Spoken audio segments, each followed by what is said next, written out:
आता आपल्या आवडत्या मालिकेचे संपूर्ण भाग मालिका प्रसारित झाल्यानंतर लगेचच पाहू शकता फक्त सन नेक्स्ट वर. भारतातील प्रेक्षकांसाठी मोफत सेवा. तुम्ही चक्क उभा राहिलात, फेऱ्या वगैरे मारताय, तेही आधाराशिवाय. अरे म्हणजे काय, जनतेच्या सेवकाला आजारी पडायची परवानगी नसते फार दिवस. जनतेची कामं असतात. अहो म्हणून आम्हाला स्ट्रॉंग बनावं लागतं. त्यांच्या आशीर्वादामुळेच माझ्या पायामध्ये बळ आलं आणि म्हणून मी उभा राहू शकलोय. बघ म्हणे, मला एक जरा महत्वाचं काम आहे म्हणून मी पार्टी ऑफिसला जाणार आहे. बरं, मी लगेच गाडी काढतो. नको नको, मी ड्रायव्हरला घेऊन जाईन. तू इथेच थांब. पक्षातले कार्यकर्ते येतील मला भेटायला, त्यांना माझी खुशाली सांग. ती मी पण काळजी घ्या तुम्ही. हो हो, ये.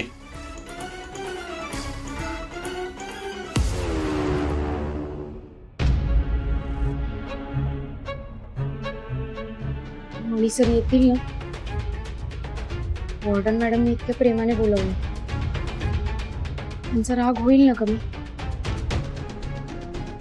मीच जाऊ का बंगल्यात? नाही नको, साहेब झोपले असतील तर मणी सर परत चिडतील.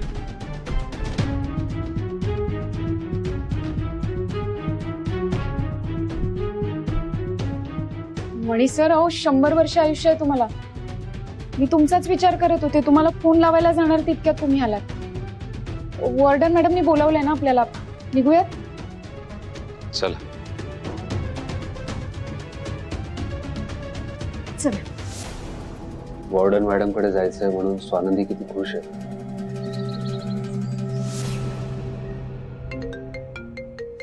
सरपोतदार साहेब,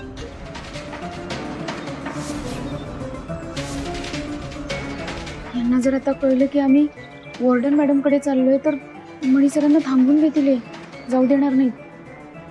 काय करू मी, काय करू आता? स्वानंदी, काय होतंय? चक्कर येते तुम्हाला? तुम्ही या आतमध्ये या. चला सावकाश. बसा इथे, बसा. मी आलोच.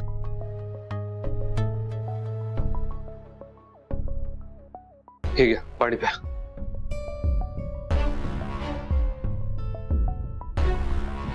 बरं वाटतंय? हो, बरं वाटतंय. जरा गरगरल्यासारखं झालं होतं. निघूयात आपण? नाही नको, तुम्हाला बरं वाटत नाही तर आपण हॉस्टेलला जायला नको. मणी सर, अहो मी वॉर्डन मॅडमला बघितलं ना की बरं वाटेल मला. आणि आपण गेलो नाही तर राग येईल ना त्यांना, वाट बघत असतील त्या. जाऊयात आपण.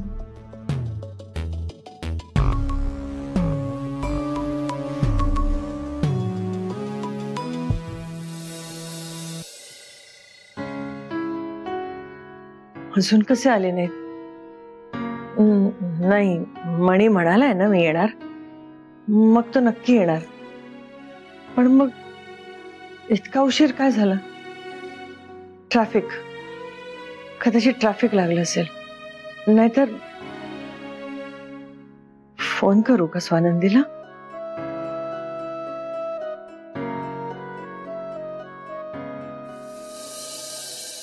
मॅडम, जास्त उशीर नाही ना झाला?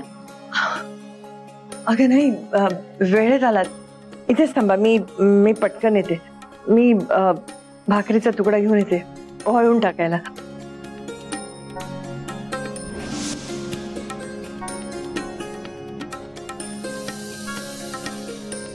अहो मॅडम, याची काय गरज आहे? आम्ही काय जोडीने पहिल्यांदा आलोय का इथे? मणी सर, आज ही माझी आई माझं आणि माझ्या नवऱ्याचं स्वागत करत नाहीये. आज तुमच्या आईने स्वतःचा मुलगा आणि सून, जे मुलगा आणि सून म्हणून पहिल्यांदाच या घरात आले, त्यांचं स्वागत केलंय. मॅडम, अहो हे सगळं का अचानक? कोणाची दृष्ट लागू नये म्हणून भाकरीचा तुकडा वाळवून टाकतात. आणि का, कशासाठी? आणि आईच्या मायेला ना लॉजिक नसतं, कळलं? या आतमध्ये, मी पाणी घेऊन येते.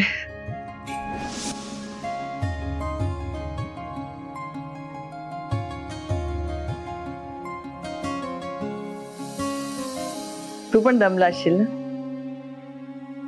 तुलाही झोप येत असेल. रात्रभर साहेबांबरोबर होतास ना? आणि खुर्चीत बसून तर झोपही लागत नाही. खरंय. पण मॅडम, माझ्या झोपेपेक्षा साहेबांच्या तब्येतीची काळजी घेणं माझ्यासाठी जास्त महत्वाचं आहे. माइल्ड अटॅक येऊन गेला त्यांना, तब्येत ठीक नाही त्यांची, आणि माझ्यासारख्या आश्रितावर त्यांचे खूप उपकार आहेत. आणि अशा वेळी त्यांची काळजी घेणं माझं कर्तव्य आहे ना मॅडम. माझं तुमच्या बाबतीतही सारखंच आहे. म्हणजे बघा ना, तसं बघायला गेलं तर तुमचं माझं नातं असं काहीच नाहीये, पण तरी सुद्धा तुम्ही माझी किती काळजी करता, माझ्यावर प्रेम करता. आणि एक ती, तिने मला जन्माला घातला आणि असं रस्त्यावर सोडून दिला. स्वतःच्या स्वार्थासाठी म्हणा किंवा लाजेसाठी. अख्ख्या जगाला ज्यात प्रेम, माया, त्याग, ममता दिसते, त्या आई शब्दात मला स्वार्थ आणि क्रूरता जाणवते मॅडम. तुम्ही सांगा ना, ज्या बाईने मला जन्माला घातलं आणि असं रस्त्यावर टाकून दिलं, ती बाई किती निष्ठुर असेल, किती क्रूर असेल. आई या शब्दाला कलंक. मी कधीच माफ नाही करू शकणार त्यांना. खरंच माझी पुण्य आहे की तू मला सापडलास आणि तुझ्या जन्मदात्या बाईचा पाप की तिनं तुझा त्याग केला. म्हणजे तोंडून आजवर आईबद्दल कधीच इतका तिरस्कार ऐकला नव्हता. याचा अर्थ सरपोतदार त्याच्या मनात आईबद्दल विष घालवतोय. त्याचं काय नाव आहे हे जाणून घ्यायला हवं, कारण तो इतक्या उलट्या काळजाचा आहे की तो काहीही करू शकतो, कुठल्याही थराला जाऊ शकतो.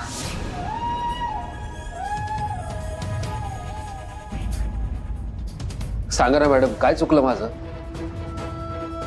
चूक त्यांची होती, पाप त्यांचं आहे, पण शिक्षा मात्र मी भोगतोय. अनाथ असल्याचा शिक्का घेऊन फिरतोय कपाळावर.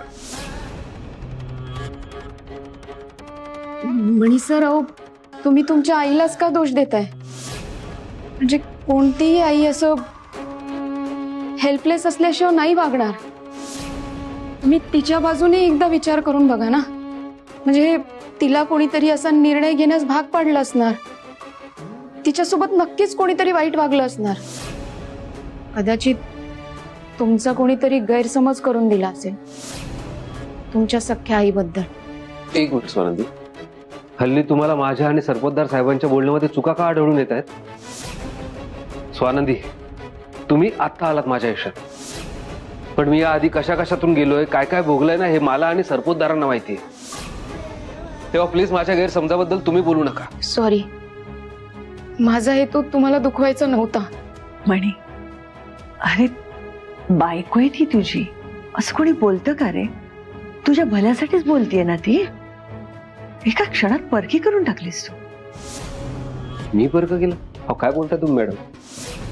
अहो परक यांनी केलंय मला. यांना विचारा, हे आपलं मांडतात का मला म्हणून. विचारा त्या काय काय करतात माझ्या माघारी, काय काय लपवतात. मणी सराव, काय बोलताय तुम्ही? मी जे वागले ना त्याला काहीतरी कारण होतं आणि ते नाही सांगू शकत आहे मी तुम्हाला आता. ऐकलं ऐकलं काय बोलल्यात त्या? हेच त्या दिवशी सुद्धा बोलल्या होत्या. हो, मी तुमच्या माघारी काहीतरी ऍक्टिव्हिटी करते, पण मी तुम्हाला आत्ता नाही सांगू शकत, वेळ आल्यावर सांगेल. पण बघा ना काय किंमत ठेवली यांनी माझी. पण मणी सर, मी तू शांत हो. तू बस इकडे.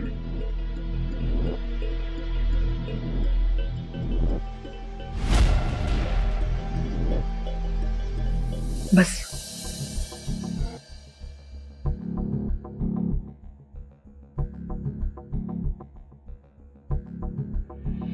म्हणजे त्या दिवशी स्वानंदी जे म्हणाली होती की योग्य वेळ आल्यानंतर मी सांगेन, थोडंसं थांबा, तर तो राग अजूनही तुझ्या मनात आहे? अरे इतके दिवस कोणी राग असं मनात ठेवतं का रे? तू स्वानंदीवर संशय घेतोयस.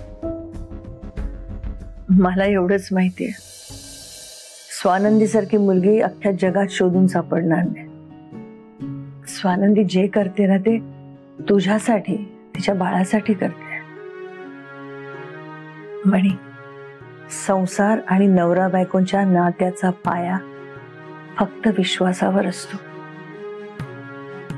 आणि अशा छोट्या छोट्या गोष्टींनी जर का विश्वास डगमगला तर कसं होणार? तू मला सांग की कधीतरी तू सुद्धा एखादी गोष्ट स्वानंदीपासून लपवून ठेवली असशील ना, म्हणजे योग्य वेळ नाहीये, आता सांगितलं तर बरोबर नाहीये असा विचार नक्कीच केला असशील ना तू पण. त्याचा अर्थ असं नाही ना की तू खोटं बोलतोयस किंवा काहीतरी लपवतोयस. प्रत्येक वेळेला एखादी गोष्ट योग्य वेळ आल्यानंतर सांगितली किंवा सांगायची असेल तर ती खोटं बोलत नसते ना, किंवा लपवतही नसते.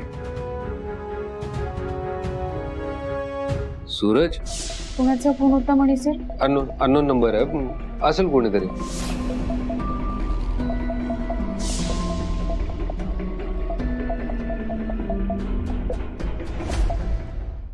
नाही नाही, अहो काम काही नाहीये. हे सदा मणीला सांग मी बोलवलंय, जा. उद्या एक महत्वाची अनाउन्समेंट करायची आहे. हा, त्याच्यासाठी प्रेस कॉन्फरन्स बोलवली मी. त्याचं आमंत्रण देण्यासाठी तुम्हाला फोन केलाय मी. हो हो हो. नाही नाही, आत्ता काही नाही, मी धमाका उद्याच करणार आहे तो. हा, आत्ता काही हिंट देणार नाही मी. नाही नाही, बर ठेवू का मी? हा डॅड, पाणी घ्या. डॅड, तुम्हाला बरं वाटतंय ना? काही त्रास होत नाहीये ना? हो. नशीब देवा, टेन्शनच होता.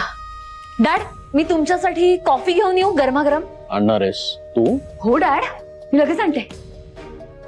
साहेब, मणी साहेबांच्या घराला कुलूप आहे, ते घरात नसतील बहुतेक. घरात नाही म्हणजे कुठे गेलाय मणिया? तुला काही सांगून गेलाय का संचिता? नाही डॅड, मला काहीच नाही माहिती, आणि ते कधीच सांगून जात नाहीत. आजही नाही गेले सांगून. डॅड, तुमची पाठ वळली ना की फ्रीबर्ड सारखे उडून जातात ते कुठेतरी भटकायला. आजही तसेच गेले असतील. त्या स्वानंदीला घरातली कामं करायला नकोच असतात. आणि मणीला काय, त्यालाही फक्त शायनिंग मारायची असते कार्यकर्त्यांसमोर, नेत्यांसमोर. तसंच आजही झालं असणार. दोघेही ना कामचुकार आहेत खरंच डॅड. आणि डॅड, आज जो तुम्ही निर्णय घेतला सदा, झालं ना?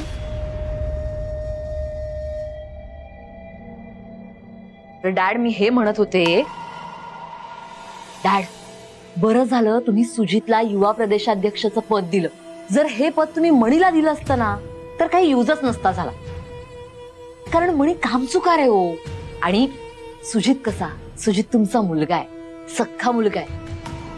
हे पद जर तुम्ही मणीला दिलं असतं ना तर तुमचं नुकसानच झालं असतं. तुमचं पॉलिटिकल करिअर खराब झालं असतं.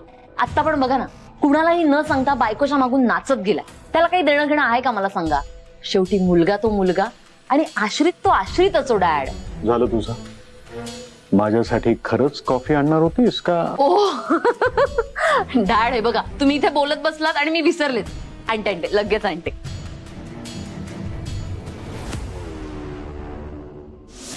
वॉर्डन मॅडम बरोबर बोलतायत. मी पण स्वानंदीला अंबिका मॅडम माझ्या देखरेखीखाली हे कुठे सांगितलंय, आणि मी खरंच ओव्हर रिॲक्ट केलंय. स्वानंदीला किती त्रास झाला असेल माझ्या वागण्याचा. म्हणे प्लीज ऐक माझं. हो मॅडम. मॅडम, काय करताय तुम्ही? तुम्ही माझ्या आई,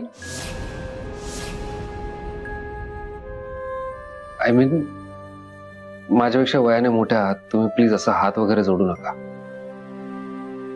आणि मला मान्य आहे मी जरा ओव्हर रिॲक्ट झालो, म्हणजे विनाकारणच चिडलो. आता तुम्ही बोलल्यानंतर मला रिअलाइज होतंय की मी स्वानंदीवर चिडायला नको होतं.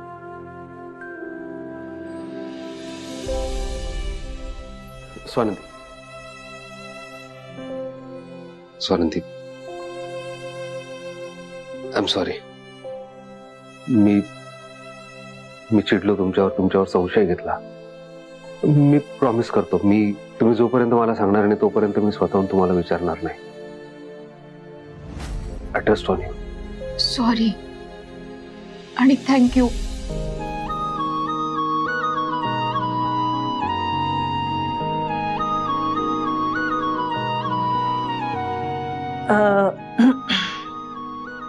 नवरा बायकोचा समेट झाला असेल तर ज्या कामासाठी आलो तो ते काम करूया.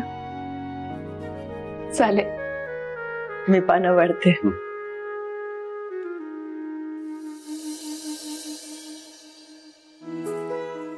सगळ्या गोष्टी तुझ्या आवडत्या केल्यात आणि हे श्रीखंड. अरे वा, श्रीखंड म्हणजे हे बरं आहे. हा, मुलगी मी आणि लाड जावयाचे. जावयाचे नाही ग, मुलाचे.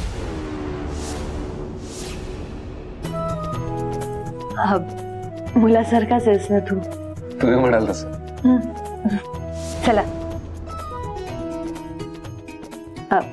मी भरवू का रे एक घास?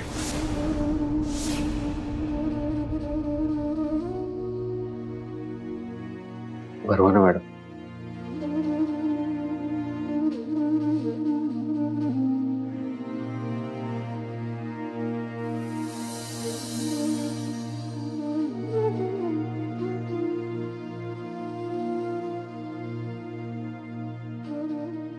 जेव ना.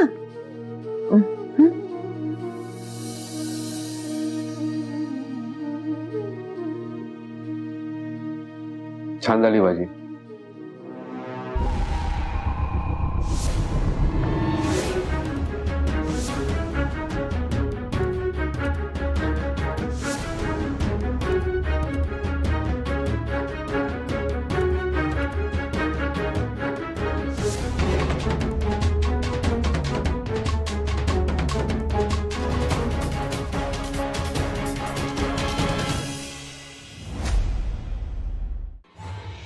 मणी माझा फोन का उचलत नाहीये? दोघं एकत्र गेलीत म्हणजे स्वानंदी मणीला कुठे घेऊन गेली का? कुठे घेऊन गेली असेल? ह्याच्या आधी असं कधी झालं नाही की मणीने माझा फोन उचलला नाहीये. मणी बाहेर गेलाय तर डॅड इतके टेन्स्ड काय? आज तो पहिल्यांदा बाहेर नाही गेलाय. खरं तर डॅडनी चिडायला हवं होतं मी काडी लावल्यावर, पण ते टेन्स्ड आहेत. डॅड मणीची इतकी काळजी करतात, मग मणीला युवापत का नाही दिलं त्यांनी? यामागे काय गेम खेळत असतील डॅड? मॅडम, किती दिवसानंतर पोटभर जेवण झालंय आणि जेवणही काय कमाल झालं होतं नाही? हो ना.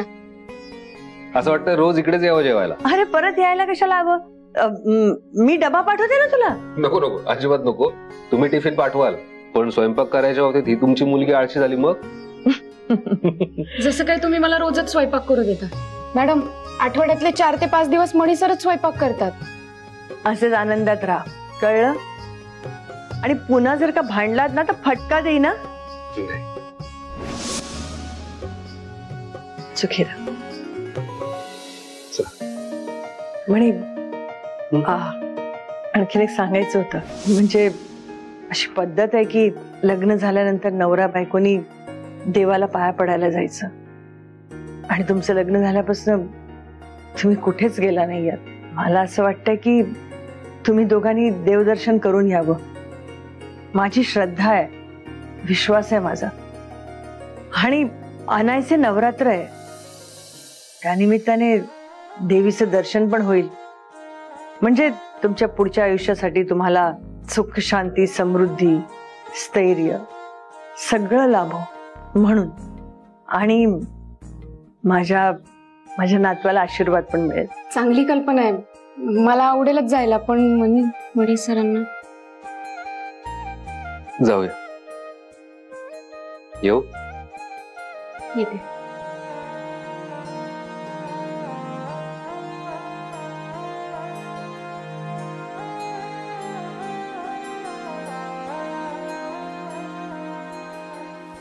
मणी तिकडे ऑफिसला आलाय का हे विचारायला फोन केला मी.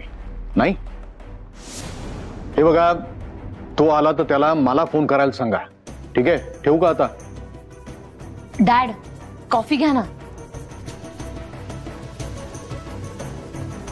तुम्ही कधी आलात? काय हे? अहो, तुम्ही एवढ्या मोठ्या आजारपणातनं उठलात, लगेच काय कामाला लागता? जरा आराम करायला नको का? मणी आलेला दिसतोय.